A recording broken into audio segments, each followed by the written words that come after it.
안녕하십니까. 신영증권 차이나전략 김선영 연구위원입니다. 오늘 중국 증시 시황부터 살펴보겠습니다.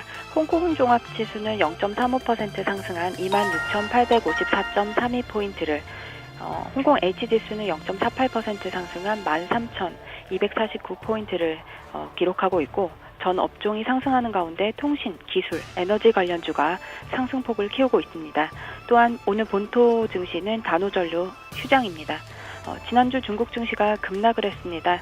지난주 5거래일 중에 4거래일이 하락했고, 하락폭도 각각 2.0%, 3.5%, 3.7%, 6.4%로 일주일 동안 13.3% 하락한 것으로 나타났습니다.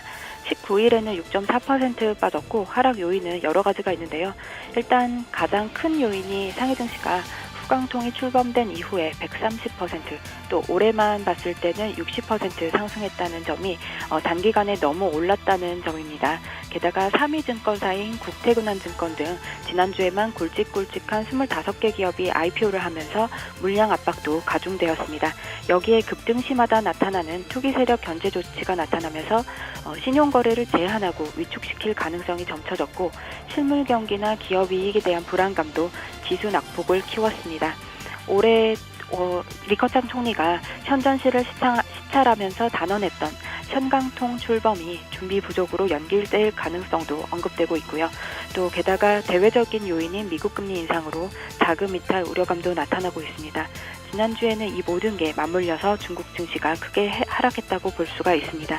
이제 중요한 것은 이를 어떻게 해석하느냐, 또 이제부터 어떻게 될지 고민해 봐야 될 시점으로 판단을 하고 있습니다. 중국 정부가 증시를 대하는 자세가 부양이고 또 개방이면서 투기 세력을 견제하는 자세를 고수하고 있는 모습입니다. 이는 이전에 중국 정부의 태도와 아주 크게 달라진 바는 없고요. 따라서 정부 스탠스는 유효하다라고 판단하고 있고, 장기적인 시각도 우상향을 유지하고 있습니다.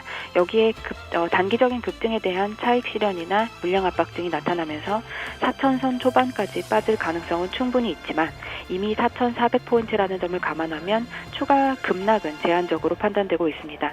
시진핑 정부가 현 시점에서 자산시장 붕괴를 용인할 여유 자체가 전혀 없기 때문입니다.